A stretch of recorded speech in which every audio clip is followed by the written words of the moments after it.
Un gusto a todos. Mi nombre es Matías Río y hoy pienso hablarles de las pandemias, desde la infección a la innovación. Desde el inicio de nuestra historia, nosotros como humanos siempre tuvimos adversidades que nos pusieron al peligro de extinción, ya sea erupciones volcánicas, tsunamis, guerras o alguna otra catástrofe. Aún así, para mí, las más peligrosas siempre fueron las pandemias, no solo por la cantidad de muertes que podían generar, sino porque el daño que nos hacía era interno en vez de externo. Este trabajo me generó varias preguntas que hoy quiero ver con ustedes, a la vez que viajamos al pasado y vemos algunas de las pandemias que más marcaron toda nuestra historia. Estoy hablando de la peste negra, la gripe española y el COVID-19. Vamos a ver cómo iniciaron, cómo se desarrollaron y cómo concluyeron estas pandemias, pero lo más importante, qué nos dejaron cada una. Aún así, antes de comenzar, quiero tocar algunos puntos que considero que son lo suficientemente importantes para ser nombrados. Estos puntos son: ¿qué es un médico? ¿Qué es una pandemia? ¿Qué es una bacteria? ¿Y qué es un virus? ¿Y qué es el sistema inmunológico? Con estos puntos, ustedes podrían entenderme de una forma más sencilla cuando está hablando de las pandemias. Comencemos. Los médicos. Según la Organización Mundial de la Salud, un médico es una persona que, después de haber estudiado por varios años, está capacitada para ayudar a otra persona o a un paciente. Podemos decir que los primeros médicos fueron los chamanes. Los chamanes eran grupos de personas que, con ciertas hierbas medicinales, atendían las heridas de su tribu. Con el paso del tiempo, los médicos fueron encontrando nuevas formas y, para ayudar a gente, sumado a los avances tecnológicos, permitieron llevar a la medicina a puntos nunca antes vistos. Siendo que ahora podemos curar enfermedades que considerábamos 100% mortales o hacer operaciones de cerebro o de corazón. Por otra parte, una pandemia es una forma de clasificar las enfermedades. La primera de estas clasificaciones es un brote, que es cuando una enfermedad se esparce y se contagia por una zona geográfica que podemos limitar como una ciudad. El siguiente de estas clasificaciones es una epidemia, que es cuando una enfermedad se esparce y se contagia por una zona geográfica que ya abarca todo un país. Por último, está la pandemia, que es cuando la enfermedad se ubica en varios países o incluso en otros continentes. Un claro ejemplo de una pandemia fue el COVID-19. Aún así, no podemos tener una enfermedad sin antes algo que la inicie. Las bacterias se tratan de microorganismos que viven en diversos ambientes, incluyendo nos pueden afectar a nosotros. Aún así, no todas son letales. Por otra parte, los virus se tratan de agentes infecciosos. Estos solo pueden vivir con la ayuda de un huésped. Esto genera de que tengan que dañar al sistema inmunológico para mantener su supervivencia. El sistema inmunológico se trata de una combinación de órganos, tejidos y sistemas que se encargan de proteger al cuerpo. Proteger al cuerpo de cualquier agente externo como bacterias, virus, hongos o parásitos. Se encargan de detectar estas amenazas, eliminarlas y, si es necesario, curar al cuerpo del daño que hayan dejado. Con todo esto ya dicho, podemos pasar a hablar de una de las pandemias más peligrosas y que más marcaron toda nuestra historia. Estoy hablando de la peste negra, también conocida como la muerte negra. En el siglo XIV, más específicamente en Euroasia, una ciudad llamada Kaffa, actualmente Ucrania, estaba siendo invadida por el Imperio Mongol en una guerra que sería llamada la Guerra de Crimea. Algunos soldados del Imperio Mongol empezaban a caer enfermos por una extraña enfermedad. Muchos de estos soldados terminaron muriendo. El líder mongol, al ver esta situación, decidió tomar los cadáveres y tirarlos dentro de la muralla de Kaffa. Sin saberlo, iniciaría una de las pandemias que más marcaría toda nuestra historia. Los cuerpos caían en el agua, infectándolas. Con el paso del tiempo, la población se empezó a contagiar de la enfermedad. Algunos comerciantes genoveses, al ver esta situación, decidieron huir en sus barcos, parando en diversos puertos, dejando un rastro de la enfermedad. Cuando estos comerciantes llegaron a Génova, no les permitieron desembarcar. Aún así, esto no impidió que países como España y Francia sí les permitieran desembarcar en sus puertos. Esto generó que a la larga toda Europa sea contagiada por la enfermedad, excepto algunos países del norte. Países como Finlandia y Noruega lograron sobrevivir a la enfermedad, posiblemente por el frío que hay en esos países. Los síntomas de la enfermedad eran muy variados. Los dos principales eran unas manchas negras que aparecían por toda la piel de las personas o bubones que aparecían por todo el cuerpo. Aún así, habían otros síntomas como hemorragias internas, fiebre elevada, hasta finalizar con la muerte del individuo. La tasa de muerte era muy alta, siendo de que cada 3 personas, una terminaba muriendo por la enfermedad. Esto generó que hayan más muertos que vivos en las calles, teniendo que quemar los cuerpos o incluso tirar en fosas comunes para evitar el contagio. Los médicos tuvieron que adaptarse rápidamente a esta situación.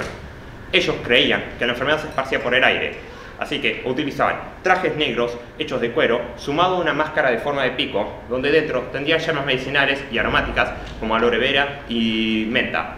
Esto era con el fin de purificar el aire que respiraban y así poder atender a los enfermos, arriesgando sus vidas en el proceso, aunque sus métodos sean ineficientes.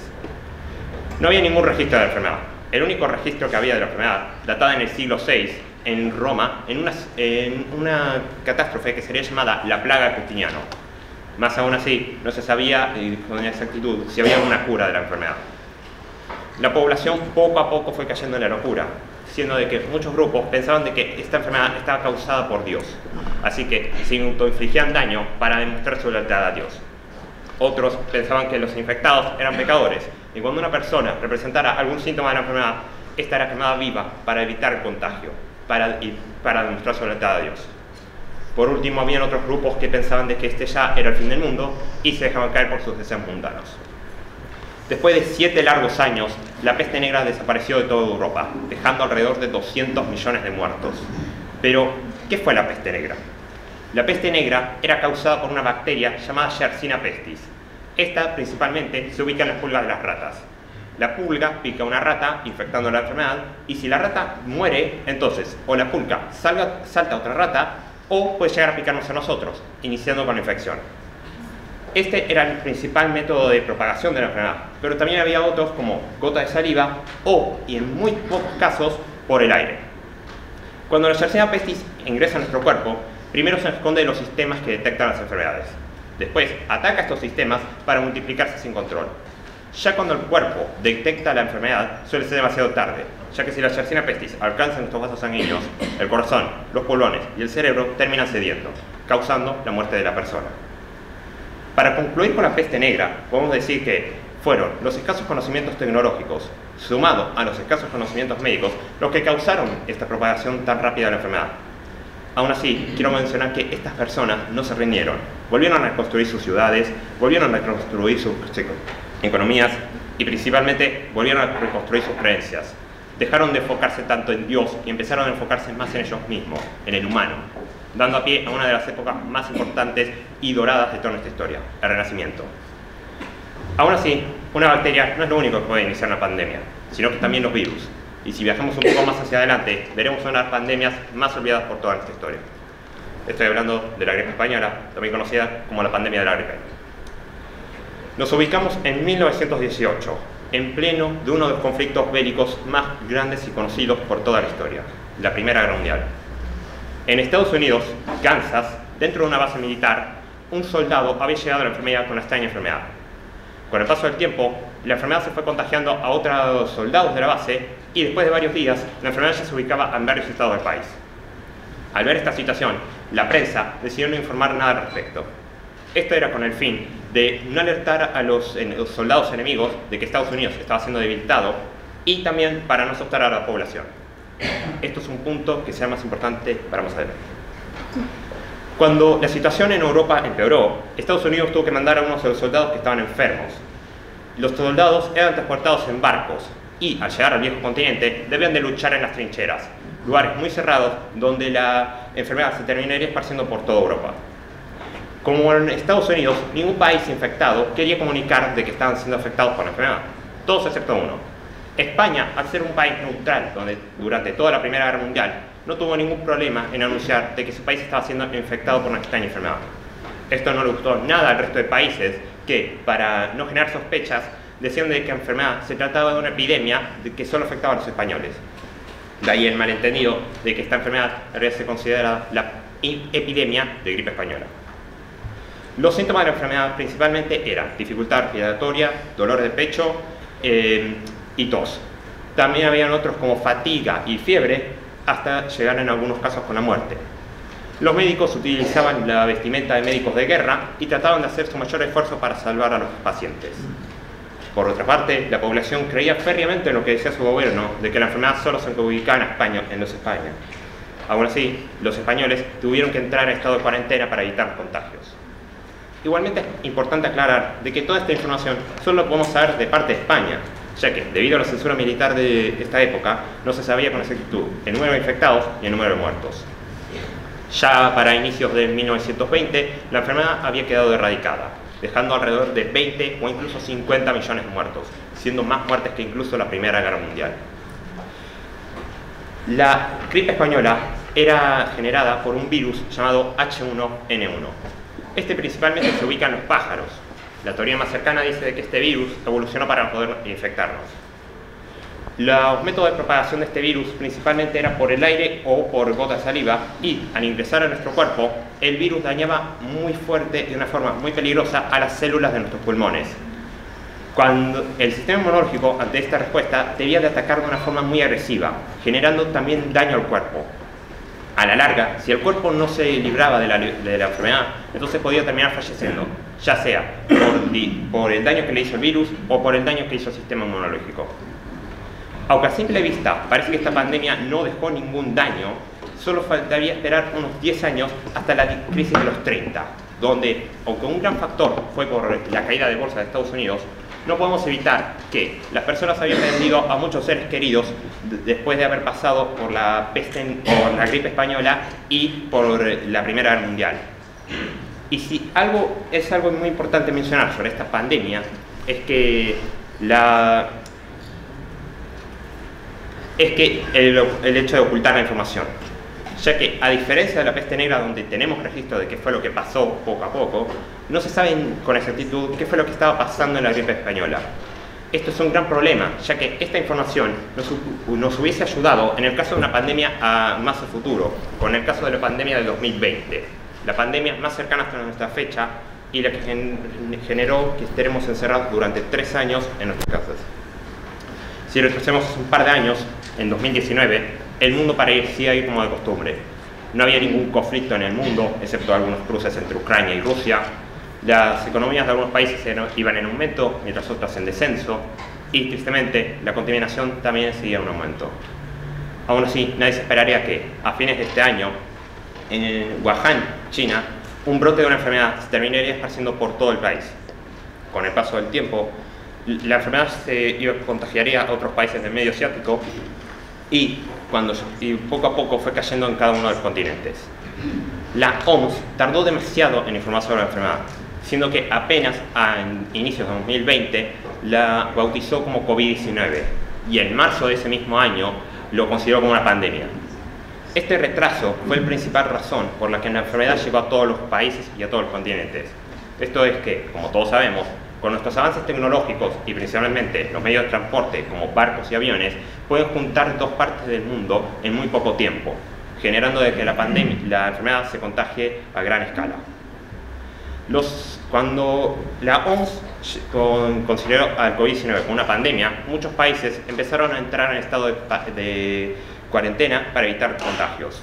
También empezaron a implementar leyes como el uso de tapabocas, evitar juntarse en grupos grandes o incluso grupos medianos de personas, y ya a finales de la cuarentena estar vacunado para entrar a lugares como supermercados o bancos. Los síntomas de la enfermedad principalmente eran fiebre, dificultad respiratoria, tos, fatiga y pérdida de gusto y pérdida de olfato. En algunos casos se podía llegar a la muerte. Los médicos debían de utilizar trajes desechables, botas, guantes, doble juego de barbijo e incluso algunos debían de utilizar máscaras para atender a las personas que acudían en masa a hospitales o centros de ayuda, generando el colapso de estos lugares. La población aunque solo duró 3 años, se vio muy afectada por esta pandemia. Estar tanto tiempo alejados de nuestros seres queridos, nuestros amigos, nuestros familiares, y sabiendo de que cada día hay un reporte que dice el número de infectados, el número de muertos, es un gran estrés que a la larga puede generar varios traumas. Como vemos hoy en día, hay varias secuelas del daño que nos generó la pandemia del 2020. Ya para 2023, la OMS, aunque no dijo que la pandemia había finalizado, sí dijo que el reporte de infectados había reducido considerablemente, dándolo, por así decirlo, el fin de varias cuarentenas alrededor de todo el mundo. Como todo el mundo sabe, La pandemia del 2020 fue causada por un virus llamado COVID-19 de la familia de coronavirus. Este virus se ubica en varios animales, como los murciélagos, y la teoría más cercana dice de que una persona consumió un murciélago y se infectó de la enfermedad, generando esta pandemia. Cuando el COVID-19 ingresa a nuestro cuerpo, daña varias células de los órganos. Esto genera de que el sistema inmunológico se tenga que dispersar bastante para curar a todo el cuerpo. Si el sistema inmunológico no mata rápidamente al COVID-19, termina generando la muerte del huésped.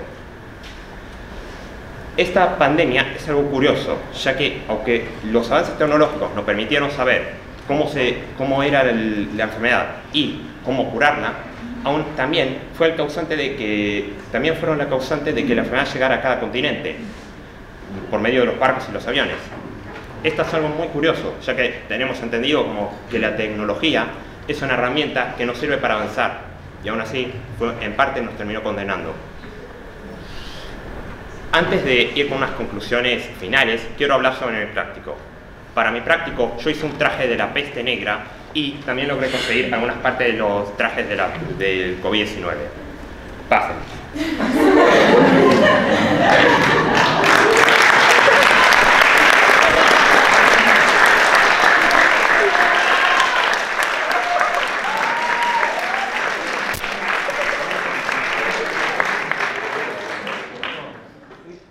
También hice un curso virtual sobre la OMS, de las enfermedades y de las pandemias, para ver cómo ellos tratan estas situaciones.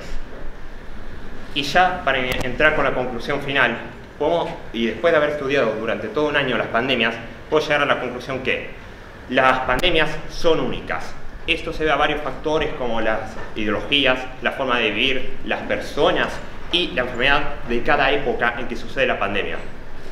Aún así, en estas tres pandemias que vimos, pude encontrar una similitud y algo que se une en cada una de ellas, y estas son las creencias, ya que fueron las creencias las que condenaron a muchos médicos de la peste negra durante la pandemia. A su vez, fueron las creencias las que condenaron muchas vidas durante la gripe española por creer en lo que decían sus gobiernos, de que no había ninguna enfermedad. Y quizás hubiesen sido las creencias las que hubiesen salvado muchas vidas durante el COVID-19. Y si dejábamos de pensar en el número de infectados y de muertos, si empezábamos a creer que esta situación de alguna forma iba a mejorar, quizá nos hubiese ayudado para poder pasar la cuarentena de una forma más saludable y segura. Este trabajo me dejó dos cosas muy claras. La primera es que una pandemia nos pone siempre al límite del abismo, y si nosotros no hacemos algo, vamos a terminar en nuestra extinción. Pero como vimos en el caso de la peste negra, las personas se levantaron, volvieron a reconstruir sus civilizaciones y sus ideologías para mejorar, para avanzar. Y esto es un punto muy importante, tan importante como entender la información y aprender de cada prueba y error que hacemos. Porque en el caso de la gripe española, donde se ocultó la información, eso fue algo que nos fue en contra, ya que hubiésemos conseguido utilizar esa información para mejorar la forma de responder ante la pandemia COVID-19. Solo me queda por decir que si nosotros, como humanos, aprendemos a aprender de nuestros errores, tanto de los pasados como de los presentes, nunca llegaremos a la extinción. Y no va a haber pandemia, erupción volcánica, tsunami o guerra que nos lleve a esta extinción. Yo soy Matías Río, muchas gracias por escucharme.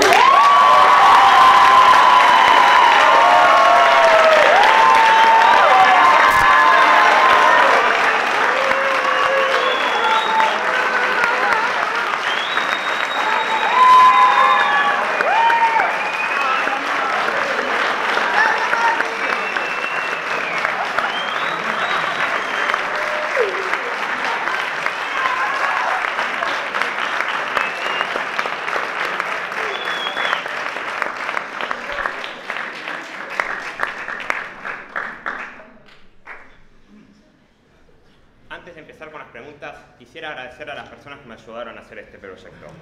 Tanto a mis tutores internos y externos, Mariela Gática Valdés y Francisco Grassi, y a mi familia y a mis amigos que me estuvieron dando apoyo durante todo este trabajo.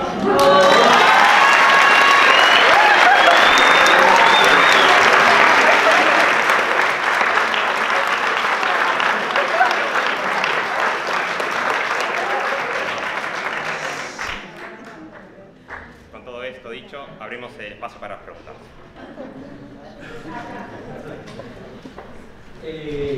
Yo quería preguntar de tu trabajo de investigar qué es lo que te llamó más la atención de alguna de las pandemias que estuviste analizando.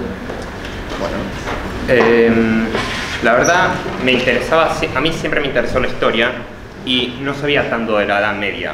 Así que cuando me enteré de una pandemia que ocurrió en esta época y que dejó tantas muertes, me dio mucha curiosidad de ver cómo se fue desarrollando y cómo fue cambiando la forma de pensar de la gente.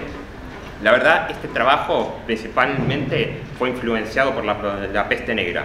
Fue la pandemia que más me interesó y la que más me enganchó para hacer este trabajo, la verdad. Gracias.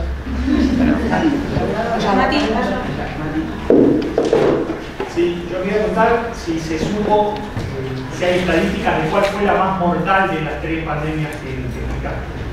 Bueno, la más mortal de las pandemias que yo mencioné es la peste negra, porque aunque es cierto de que 200 millones de muertos nos puede parecer un montón, hay muchas personas que dicen de que en realidad no fueron tantas muertes, pero aún así las estimaciones más bajas de las víctimas de esta pandemia son de 80 millones.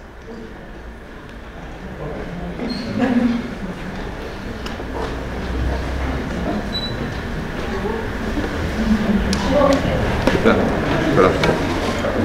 Dijiste que la peste negra es una pulga de la rata. Sí, la Yersinia pestis se ubica en las pulgas de las ratas. La pulga pica una rata y la rata se infecta de la enfermedad y puede llegar a morir por esta. Entonces, ¿esa pulga sigue existiendo? Buena pregunta. Sí, sigue existiendo la Yersinia pestis y sigue existiendo la pulga. Por ejemplo, si no me equivoco, hubo un caso en 2014 de Yersinia pestis en Sudáfrica y, si no me equivoco, también hubo uno en Estados Unidos, pero ya con nuestros avances tecnológicos es más fácil prevenir tantos contagios a causa de la enfermedad.